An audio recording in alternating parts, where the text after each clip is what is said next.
Hey guys, I'm Nick and welcome back to the channel. Well, today we're having a chat about Season 3 of The Orville. We're going to go through all of the episodes, talk about what we liked, what we didn't like, some pros and cons, maybe what we might look forward to if there's going to be a Season 4. And to have that chat with me today is Eric Adams from the WDIM YouTube channel. Welcome aboard, Eric. Hey Nick, thanks for having me. Love to talk The Orville with you. Okay, so last time we spoke, you hadn't watched too many episodes of The Orville. I think either you hadn't started watching it yet or you maybe only watched the first couple of episodes. Now that the whole season is done and dusted, what were your overall impressions of Season 3? So I have some mixed feelings about The Orville because I really was a fan of the first two seasons, especially the second season. I think that the tone of the second season was perfect. Season 1 was very comedy driven. It was almost a parody. Season 2, it kind of walked the line between funny and then still having meaningful episodes and, really having a message from time to time without beating it over your head every week. And then Season 3, I think was very ambitious. You can definitely tell that, they've got the Disney money and they're, everything looked better. But it's still, by the end of it, it didn't feel like the same show. It may sound weird, but it's like when you start dating somebody and you fall for them and they're a certain way. And then, of course, people evolve.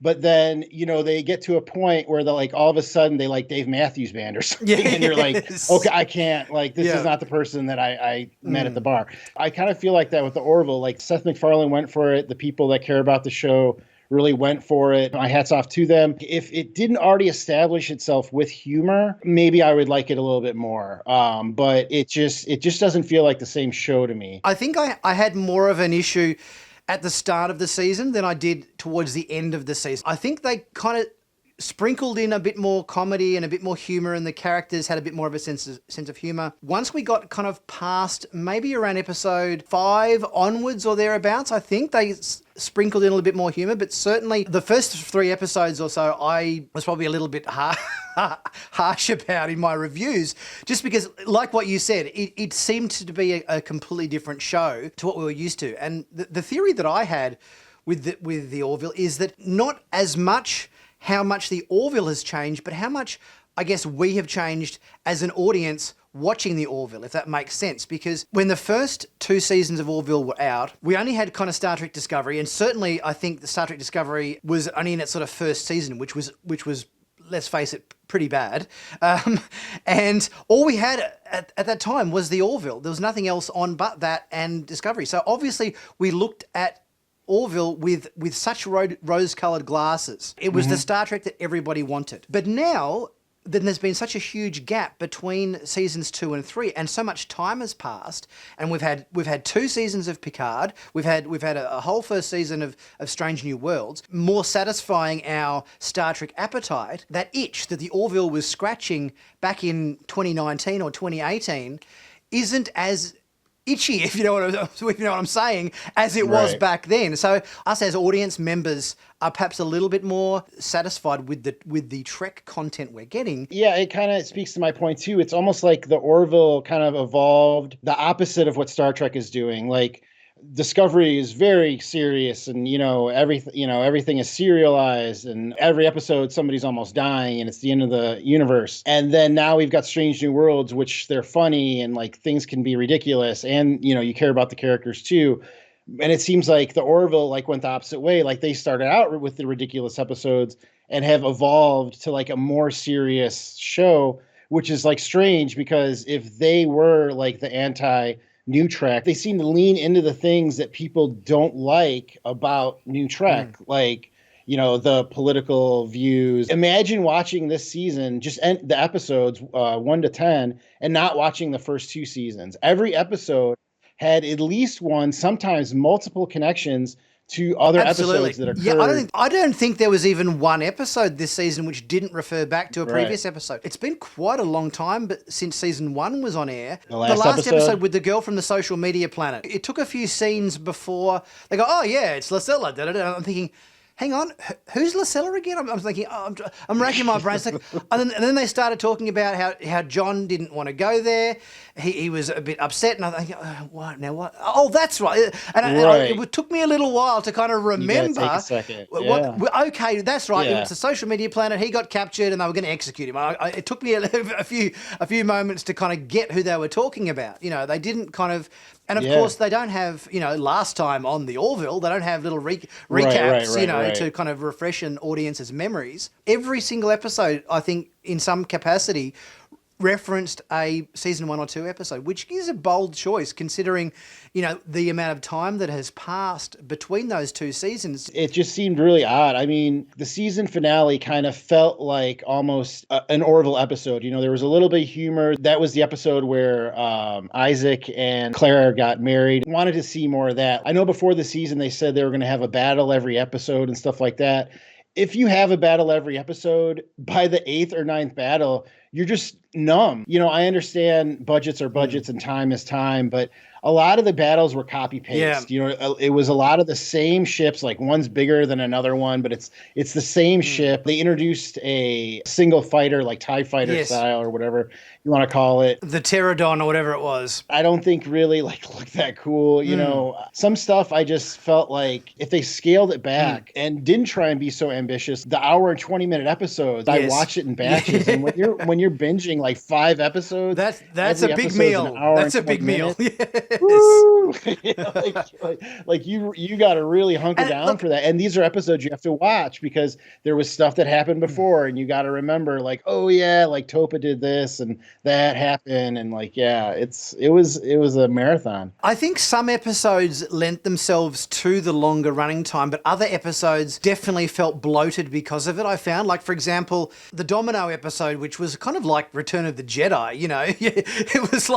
It was such an epic episode with the huge space battle going on in orbit. You had the ground team trying to infiltrate the base. You had the fighters in the atmosphere. There was so much going on, and we're cutting between different people trying to achieve different missions. I think that episode warranted the longer running time, but there were other episodes like Mortality Paradox, episode 3, where they won that planet and there was a high school. I think they went to some Moclan caves. They went to a lake on Solea, and it was all kind of servicing the one reveal at the end, which was the race that they encountered back in season 2, which time passed at a different speed, and obviously the last time we saw them was a while ago, and now they're so evolved that they're evolved into different kind of life forms now. I think that episode needed to be a 45-minute episode. That didn't need to be like an hour, 10-minute episode or whatever it was, because the end reveal, you could have, each different environment had the crew having their near-death moment. I think you could have achieved that with 2 less locations they visited, and still got the same point across. I think there were some episodes that worked well for the longer time format, and there were some episodes that kind of felt a little bit slow because of it. Would you agree? I completely agree. Like, I don't want to see Gordon singing again. Like, I get that he's got a good voice and like he can play the guitar,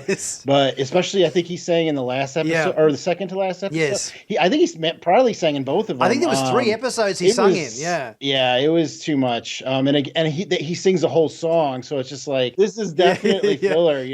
This episode does not need to be a song. So yeah, I don't need to see him get sing it. again. Scott Grimes can sing. Yeah. Good on you, Scott. You got a good singing voice, and sure, but we don't need the whole number. We kind of get the gist. Yeah. At least the episode with Dolly Parton in it, when she started playing a song, they immediately transitioned into a montage, and then it kind of resolved like within 20 seconds or whatever. I thought, oh, that's really good. They actually, rather than have her sitting there playing the guitar for the whole thing, they actually used it as a montage sequence, and it kind of drove the story forward because of it. Whereas the other ones just had Scott Grimes singing and playing the guitar without. And everybody's just, standing around and tapping their feet and nodding their head along to the song. And it's like, okay, come on, we get the idea. Move on. But like you said, I thought that was Midnight Blue. That was a Dolly Parton episode. I think that was one of my favorites, if not my favorite. I really liked that episode. I thought it did a lot for Bortus's character, even though that was the one where Bortus had to save his daughter Topa. And of course, his daughter had to go through all those horrible things because Moclans are a male society. And Bortus, had to go in and he had to get pulled off that guy who had tortured his daughter. Like, I thought that was a great scene, and Clyde storming out because of his religious beliefs, and of course he came back an episode later, but that was, I think, the Orville at its best, when it has a message, but like it comes across well, like you're rooting for the characters. Fun with Dolly Parton, Yes, that was a great surprise. Yeah, you kind of want to almost hate that character that sets up Topa, because like you're like, no, like, this is a child, you can't do this to a child. And then she kind of gets humanized when Dolly Parton shows up and like she wants to bow to her and stuff. So it's like, how can you hate somebody that loves Dolly Parton? Exactly. There got to be something right with her. Yeah. That's the Orville at its best. Some of the characters like Kelly, like when we spoke before, I was like, I don't understand Kelly's character. One scene I really didn't like is when it seemed like she caught feelings for Bortus for a second. Yes, absolutely. And that would have been so like off character for both of them. Because first of all, he's a subordinate. She's his commanding officer, like society. What I thought was going to play out in the next episode, that little sort of moment you see between them and that little spark you see between them was going to evolve into something in the next episode. And then Clyden would come back and kind of, see that moment. And then that would cause all other kinds of awkwardness. And, I thought that's where it was going to go, but it kind of never didn't go anywhere. It seemed to just fizzle. Yeah. But that was, when that was happening, I was just like looking at the screen, like, no, don't do it. Like, that's totally like, your character makes no sense if you do like, Yeah. I guess she gets some moments of comedy, but I feel like all the comedy is kind of filtered through Bortus and through Gordon and through Lamar. I think Kelly's character is more subtly comedic, like, for example, the moment in the last episode when Isaac comes in and says, Commander, I would like some, sexual relations with you or whatever. I would like to take you out for dinner and I'd like to do this and that. Yeah. And she goes, I'm fine. How are you? Subtle moments from her, I think, which are kind of good. But you are right. I think whether Seth MacFarlane has deemed himself, well, I'm the captain, and because I'm the captain, I can't make any big jokes like I used to because I need to be taken seriously. I kind of get the gist that might be the direction that he's headed his character in. I'm trying to think of any kind of wisecracks and stuff that he tended to make in the season, and I'm struggling to kind of think of any. And that's saying something right there. Yeah. If you can't think of something Seth MacFarlane did that was funny over 10 episodes. I think the only thing that's a pretty good sign. The only thing that comes to mind is the bit when Gordon was all pissed off about not being chosen to be Isaac's best man. And Ed goes, so you're more angry about this than you are about the Kalon attack of Earth or whatever. And he goes, yeah, I think I am, I think that's that, but that wasn't, that's sort of setting up a joke. That's sort of not being part of the punchline, if you know what I mean, He's not going to win a drama Emmy, I think that's what that's not. There were so many moments, I think, in season 3 in story that kind of bore a direct comparison to stuff that we'd only just seen in Star Trek: Strange New World. The Shadow Realms episode with the sort of spider creatures running down the hallway after them was kind of really similar to the Gorn episode in Strange New Worlds. We had the moment in one of the first episodes where they hid the Orville in like a nebula and then jettisoned a shuttlecraft or something to make the Kalon think that they'd been exploded, which was exactly the same thing that the Enterprise did in the Gorn episode to escape from them. So there was all of these kind of moments. Oh, hang on, that was like very, very similar, even down to the last episode when Seth MacFarlane is marrying the couple, but the actual dialogue of him, since the days of wooden sailing ships, it's been the honor of ships captains to marry couples. It's like, hang on, this is almost word for word what Kirk said in Balance of Terror, and obviously what Pike had just said in the last episode of Strange New Worlds. Yeah, that's what's so ironic. Like you brought up that like now that we have Strange New Worlds, it kind of bounces back against this new version of the Orville. We know about Kirk saying that so well from Balance of Terror because it was set in Strange New so that's a direct sign of Strange New Worlds and the Orville like meeting at the same place and like, trying to do basically the same thing. It almost seemed like we were getting more moments of humor from the Strange New Worlds crew than we were from the Orville crew. Is something up with the universe where Strange New Worlds is funnier than the Orville? That sort of seemed, counterintuitive or something. Having Strange New Worlds out at the same time, or it ended a little bit sooner, it really puts like a microscope glass on the differences on the Orville, because you still have that stuff now on Strange New Worlds. Compare the Hemmer character to Charlie Burke. Okay, so Strange New Worlds is a new show, but definitely like Hemmer is a new character. There's characters on Strange New Worlds that have been established before. So even though it's a new show, it's kind of not a brand new show. Hemmer is a new character. Charlie Burke is a new character on the Orville.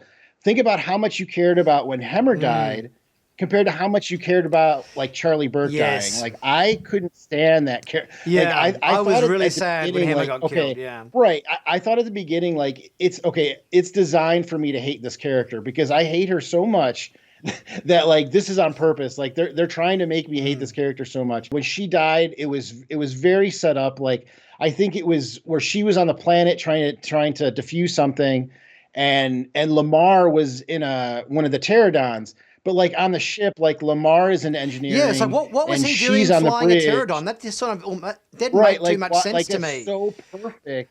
Yeah, it just like made it so convenient writing, made it so like she could sacrifice herself. And like I just didn't care. Like Hemmer like really brought the Uhura character along in Strange New Worlds. Charlie Burke didn't evolve any other character, like the Kaylon after her sacrifice like decided to join the Union, but even that like it was just very tepid for me. I almost thought that with her character arc, where she'd been going the entire time, and even at the start of that episode where she, didn't like the Kaylon, didn't trust the Kaylon, when they were in the cabin in the woods or whatever, and she's saying, I think this is a bad idea, like all we're doing is giving them time to find a solution to the device we've created to, exterminate them or whatever. This is a bad idea. I hate the Kaylon, hate the Kaylon, hate the Kaylon. So I thought she was going to say, okay, everybody else, you go away. I'll just stay here by myself and defuse the bomb or whatever.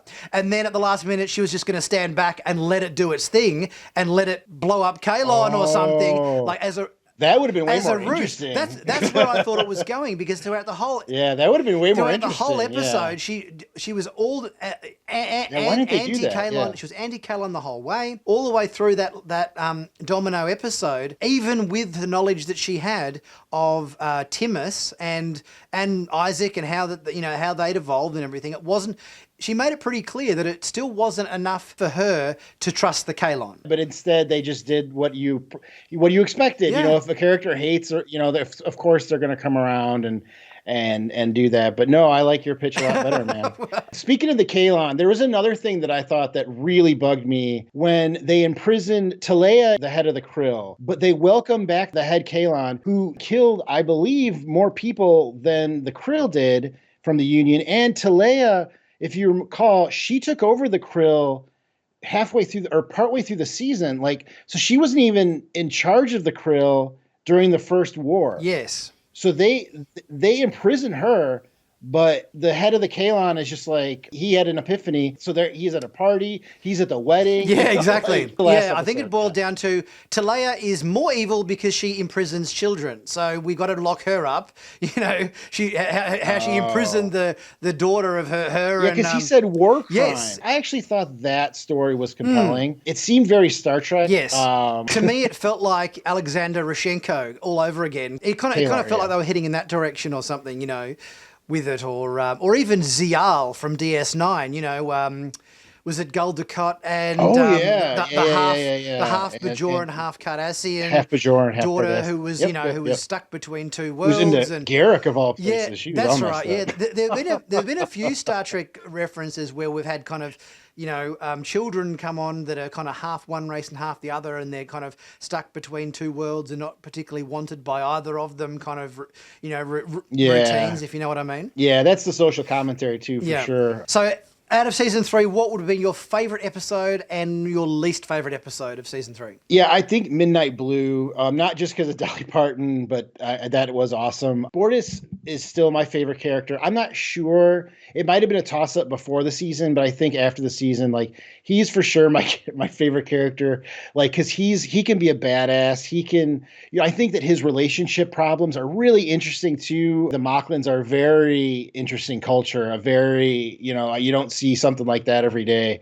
And kind of diving into him and Clyden's relationship and his relationship with his kid, and then seeing him, take out that guy's eye. Like, I thought that episode really had everything. My least favorite episode would probably be the first one. I just think it was such a mistake. The Orville is a show that really missed 3 years. I Yes. mean, I think it was at least 3 Yeah. years. People remember the show, but don't really remember the show, and probably only remember the highlights, the low-hanging fruit. And the low-hanging fruit of the Orville is it's Seth MacFarlane. A lot of people mistakenly clump it in as like Family Guy in space, which it's not. But you start with that point of comedy, and then you have a first episode like that. Like, I don't think by itself, obviously there's things that happen in that episode that kind of move the story along further in the season with Isaac and Claire. But starting out of the box like that, I think was a mistake. Definitely for me, it was a mistake. They should have started out with the bottle episode. They should have started it out with like their funniest, whatever they thought their funniest episode was. I think they should have started out with that and then weaned us off the humor the rest of the season. But what about you? Yeah, I think certainly the first 3 episodes were probably my least favorite part of the season. I think I agree with you about Electric Sheep. Either that one or probably that one or Mortality Paradox. I think that one, those two are my probably least favorite for the reasons you just mentioned. I loved Domino. I thought that was a great, that felt like the Orville feature film to me. That was really well done, despite some of the plot things we discussed before. I did enjoy Twice in a Lifetime. I thought that was an interesting episode in terms of just doing something completely different.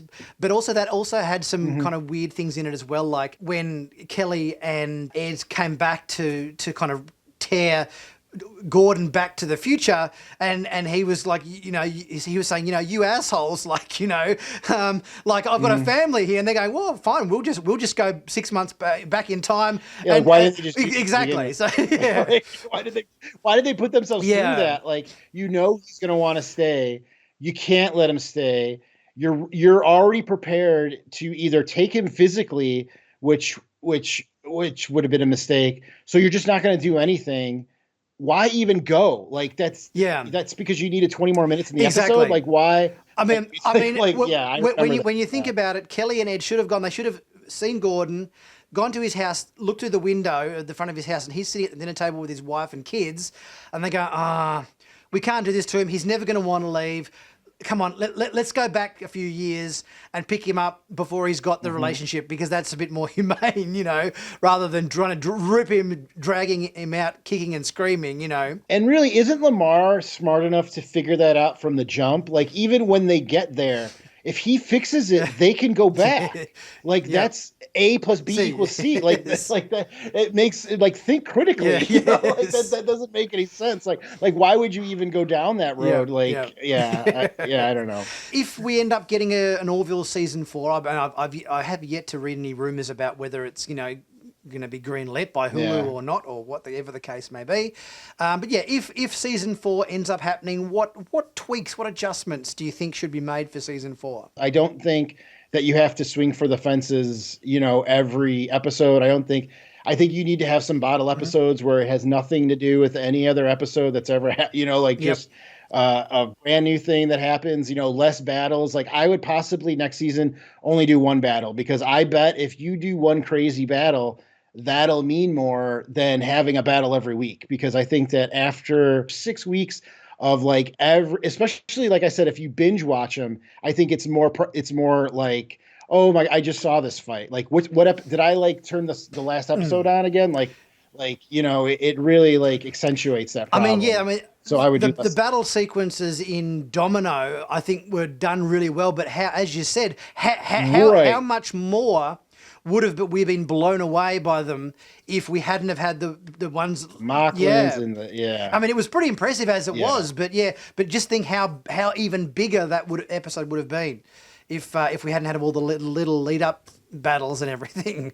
Because as you say, it does kind of water down the brand, doesn't it? If you're going to really pull it off at 10, you can't do the same thing every week. Yeah. What I would do though, to make a statement, if I was doing a season 4, if Seth MacFarlane's character, if Ed Mercer is just not going to be funny, and you've already kind of leaned into a darker, kind of more thoughtful tone on your show, I would kill Ed Mercer off. I would kill him off in the first episode. Keep Seth MacFarlane on as a director, as a writer. You know that's even never like going when to they happen. do time travel episodes. You or know multiple that's never going to universes. happen. But that's what because they don't have a star. Yeah. Like they would have to get like Steve Carell or something to like play like the new captain or something like that. Seth MacFarlane like has to do something with that character because I just don't like him as in a drama role. I don't think that's But let's face it, suit, Seth MacFarlane on the Orville. Have you seen the video on YouTube or whatever with Seth MacFarlane as like a 17-year-old playing Captain Kirk? Or like, you know, he's like a 16-year-old or something, and he's